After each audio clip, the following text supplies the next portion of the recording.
Everyone, welcome to my channel. I am Simran Sahani और आज हम करेंगे क्लास 12th की इंग्लिश की पोयम आन जेनिफर्स टाइगर के most important MCQ format questions जो आपके एक्सट्रैक्ट बेस्ड क्वेश्चन में भी हेल्प करेंगे। सो यहाँ पे मैंने लिखे हैं 15 शॉर्ट आंसर्स एंड ये अगर आप कर लोगे तो ऑलमोस्ट आपकी फुल पोयम इज कंप्लीटेड। इसके अलावा आपको एमसीक्यू फॉर्मेट के लिए कोई भी क्वेश्चन पढ़ने की जरूरत नहीं है। And 2 short answer that I am pasting in the description box, just learn them. ये सबसे ज़्यादा इंपॉर्टेंट है आपके बोर्ड एग्जाम्स के लिए। तो अभी हम क्या करें, 1 मार्क क्वेश्चन करें एंड नेक्स्ट जब हम इस चैप्टर की वीडियो करेंगे उसमें हम एक्सट्रैक्ट बेस्ड और वैल्यू बेस्ड क्वेश्चन करेंगे। अगर बाई चांस इस चैप्टर में से लॉन्ग बेस्ड क्वेश्चन आएगा, long answer question value based type का, definitely that will come on feminism, तो वो भी मैं आपको प्रिपेयर करा दूंगी। आज करेंगे हम सम शॉर्ट आंसर्स। ओके, सो ये क्या है, this is the revision batch of class 12th English. हम सभी चैप्टर्स का ऐसे रिविजन करें, MCQ format question, extract based question, and आज हम अपनी पोएम आन जेनिफर्स टाइगर पे आ गए हैं। Okay, so if you want to study class 12th English, full English अगर आपको पढ़नी है तो उसकी प्लेलिस्ट अलग है, class 12th English by Simran Sahani. You can go and study. And yes, if you want to study the revision batch, तो revision batch की प्लेलिस्ट अलग है, वो जाके आप देख सकते हो। तो English revision batch and English detail explanation, वो the playlist are given down in the description box, you can go and study. तो स्टार्ट करते हैं अपने short answers. What does the panel refers to? ठीक है, तो जो पैनल जिसके ऊपर जो आन जेनिफर है वो एम्ब्रॉयडरी कर रही थी वो क्या था? तो आपको इसमें एमसीक्यू में क्वेश्चन आ सकता है, wooden piece, woollen piece, plate, कुछ भी आपको आ सकता है। क्या है पैनल? तो it is a woollen piece. ऐसा सा एक पैनल होता है, उस पर एम्ब्रॉयडरी नीडल से एम्ब्रॉयडरी करी जाती है। ठीक है, next question, what are the tigers doing in screen? तो स्क्रीन पे जो टाइगर्स है वो क्या कर रहे हैं? They are prancing. प्रांसिंग मतलब they are walking proudly on aunt Jennifer's panel. Next question, why is aunt finding needle hard to pull? आप हमें चैप्टर में बताया, हमें पोएम में बताया दैट आंट की जो फिंगर्स थी वो फ्लटर कर रही थी और वो एम्ब्रॉयडरी भी नहीं कर पा रही थी अपने पैनल पे। अब वो क्यों? Because of her fear.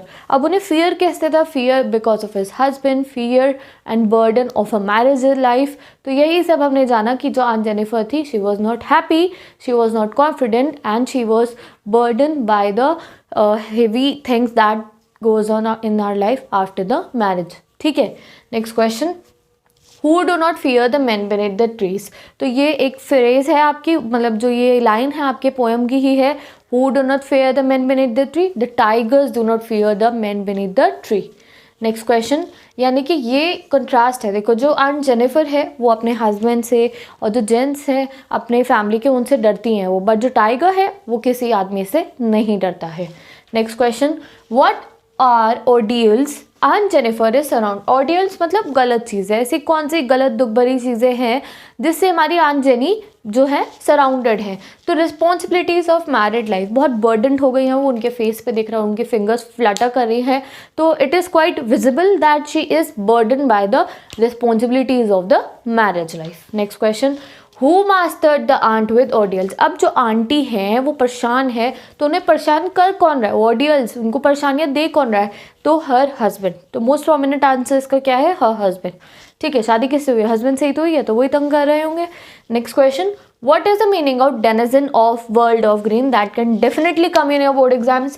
denizen of world of green. world of green मतलब है फॉरेस्ट और denizen मतलब है फॉरेस्ट में रहने वाले। तो inhabitants of forest मतलब है इसका, तुम कहाँ रहते हो? तुम अपने घर में रहते हो। तो जो वाइल्ड एनिमल्स होते हैं वो कहाँ रहते हैं? वो फॉरेस्ट में रहते हैं। तो they are denizens of the world of green. अब यहाँ पे हमारा किसकी बात हो रही है? Tigers inhabitant in the forest. ठीक है, तो यहाँ पे मीनिंग है यहाँ पे टाइगर्स है और जो वाइल्ड एनिमल्स है जो फॉरेस्ट में रहते हैं।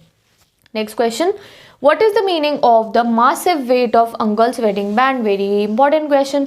uncle's wedding band मतलब है engagement ring first of all, और उसका symbolic क्या है, उसका meaning क्या है?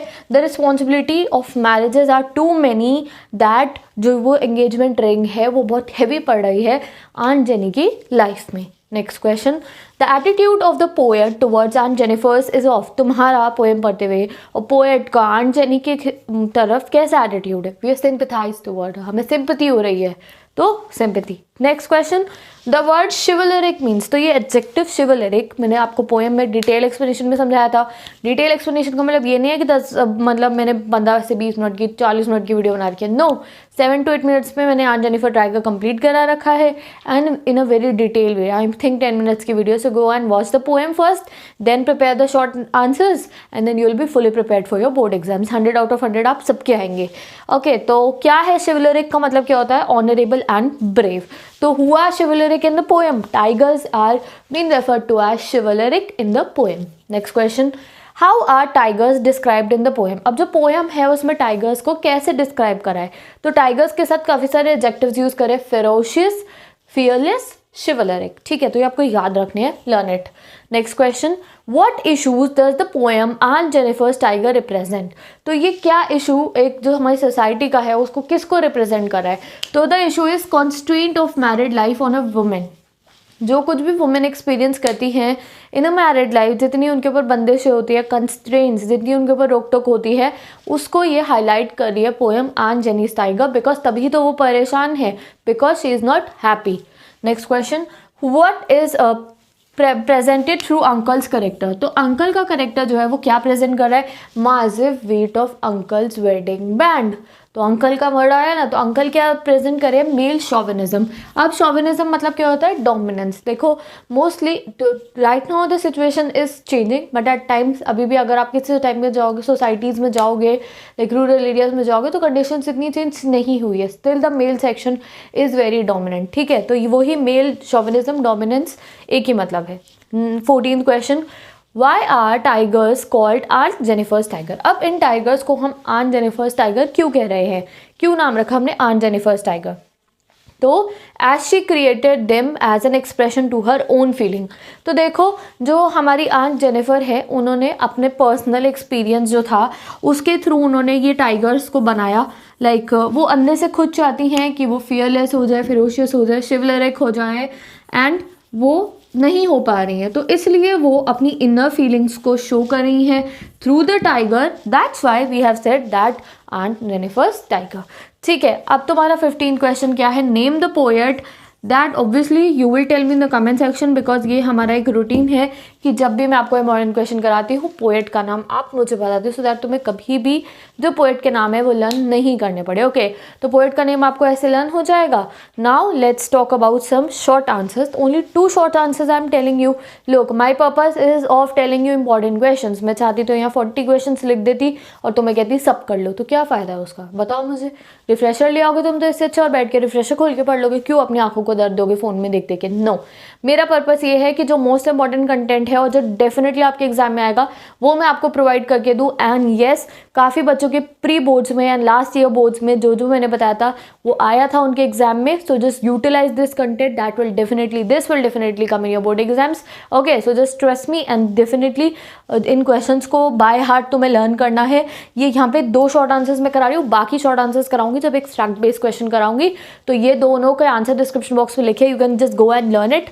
और अगर आप इंस्टाग्राम यूज़ करते हो तो मैं नोट्स के लिंक पेस्ट कर दूंगी, सारे इंग्लिश के पूरे फुल ऑन चैप्टर्स के नोट्स जो है, और नोट्स में poetic devices, word mark question, extract based question, long answer, short answers, value based question, ये 6 की 6 चीज़ें आपको मिलेंगी मेरे नोट्स में। हम नोट्स कहाँ हैं? नोट्स है मेरी इंस्टाग्राम आईडी पे, आईडी का लिंक डिस्क्रिप्शन बॉक्स पे गिवन है। और अभी मैं थोड़ी देर बाद जो कमेंट सेक्शन है उसके पिंड कमेंट में जो सारे नोट्स है वो पिन कर दूंगी। तो जो इंस्टाग्राम चलाते हैं they can go and access it, और जो नहीं चलाते हैं वो जो भी क्वेश्चन मैं डिस्क्रिप्शन बॉक्स में पेश करती हूँ उससे अपना जो सिलेबस है वो कवर अप कर सकते हैं। तो जो क्वेश्चन है जो द मोस्ट इंपॉर्टेंट है from this chapter for the short answers is What do tigers made by Aunt Jennifer symbolize? तो क्या सिम्बलाइज कर रहे हैं ये, वो आपको पूरा डिटेल में लिखना है। आंसर आप पढ़ सकते हो डिस्क्रिप्शन बॉक्स में से। Why do you think Aunt Jennifer's hand fluttering through her wool? तो इसको आपको बहुत अच्छे से समझाना है that why her hand is fluttering, और मैंने तो आपको बता ही दिया है because of the experiences that she is having in her married life. She is not happy, she is depressed, she is quite in a fear, that's why उनके जो हाथ हैं वो फ्लटर कर रहे हैं, काँप रही हैं वो। तो यही है आपका आंसर। मैंने आपको हिंदी में भी थोड़ा सा बता दिया, इंग्लिश में भी। So definitely you can even make it in your student language. ऐसा कुछ नहीं है कि अगर आप बुकिश लैंग्वेज लिखो तो ही आपको मार्क्स मिलेंगे। No, vocabulary should be good.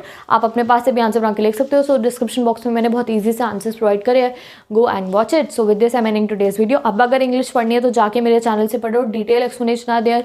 English का रिविजन बैच चाहिए तो you can go and study. Political पढ़नी है, हिस्ट्री पढ़नी है, इको पढ़नी है, ज्योग्राफी पढ़नी है, सोशियोलॉजी पढ़नी है, go and study. And history, political, eco का जो रिविजन बैच है वो भी ऑन है। So everything is there on my YouTube channel, go and check it and don't forget to share this video with all your classmates.